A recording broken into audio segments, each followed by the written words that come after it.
זה כל המצרכים שאנחנו צריכים להכין.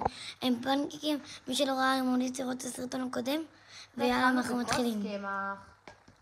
הייתם מתחילים בכוס קמח. אוקיי, עכשיו תגיד 2 כפיות אבקת אפייה. עכשיו שמים 2 כפות של אבקת אפייה. אוקיי, עכשיו אנחנו שוברים את הביצה.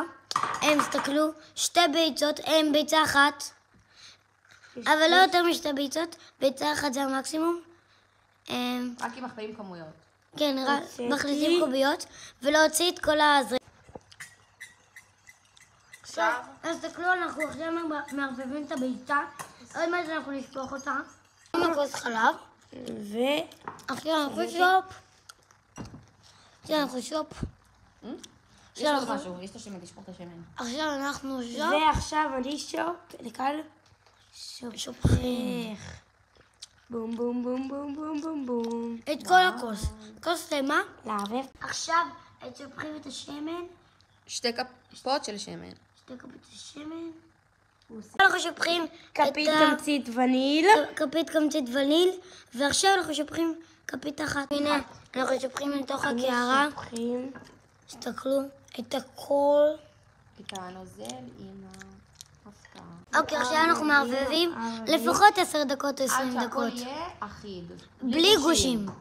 קוש, ועכשיו אנחנו שמים את הסוכר, קוש שלמה. קוש שלמה ונופל. עכשיו אנחנו שופכים הכל. אוקיי, תסתכלו, עכשיו אנחנו עושים שלא יהיו גושים.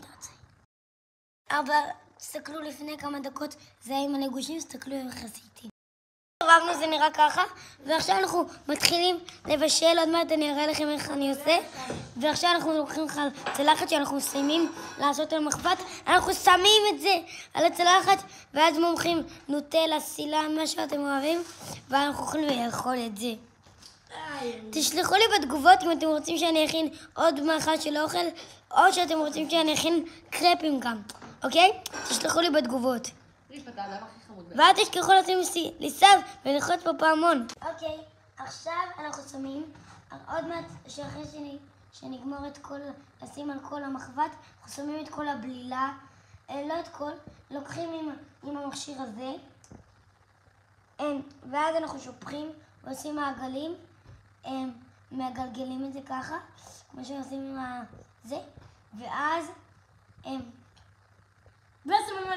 שמים על זה את הפנקקים. מכינים את הפנקקים אחרי שעשינו את זה, ויאללה ביי. אני מכינה. מה זה הבית הזה? תגיד, זה כזה, אתה יכול לשים את זה מחסום? אתה יודע, זה גרוע, למרות שאני לא רואה טוב כי אני...